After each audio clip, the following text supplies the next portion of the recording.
West Jared oh. Oh, Rapa Boy. Ngayon tayo sa San Juan oh. San Juan.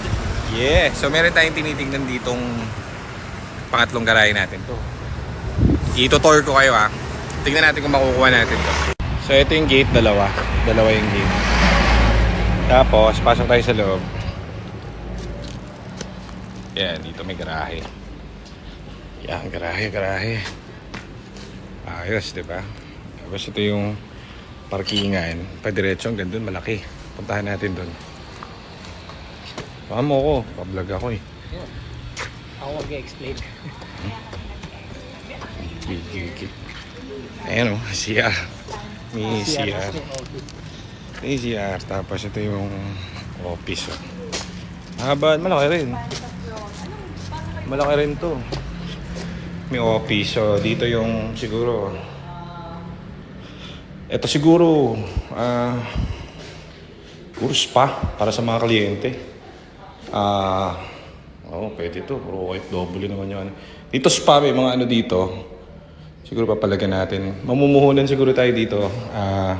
Cubicle. At tapos pulang ilaw. Ang kasya dito siguro 3. Hindi naman siguro sabay-sabay sila. So 3. Dito yung attendant. Ayan, ang sakto yan dito. Hello sir, kamusta po? Massage. So dyan. Eto, hindi ko alam kung anong kwarto to. Ito VIP siguro. Gagawin kong VIP room. Pag ayaw ng ng charity ward o dito, VIP. Private, kumbaga. Gagawa mo lahat, pwede kayo maghabol, di ba? Ayos. Tapos, yun ito. Ito may kwarto po. Ayos. So, syempre, pinaka-importante sa lahat, bago ako kumukuha ng bagong garahe. Wag, baka mawala na naman yung sound. So, dito, ito siguro gagawin kong hardin. Ganyan lang, mag-garden ako dito. Ayan. Yan. Pero malaking parking guys. Diba? Parang siguro pwede rito helipad eh. Pero yun, may lagay na ako ng solar dun sa bubong. Mag-i-enjoy na naman ako kaka-solar ko dito. Sana makuha natin to guys para tulungan nyo ako sa aking pag-unlad. Dahil pag ako munlad, marami pa akong maipapasok na tao sa shop. Tapos marami pa tayong matutulungan. Magbe-benefit din kapag medyo nakakaahon na ahon tayo. So yan, sana makuha natin to. Mayroon doon nagpapareserve din nito.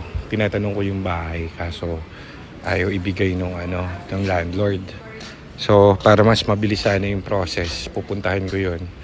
Then siguro mamassage ko yung mukha para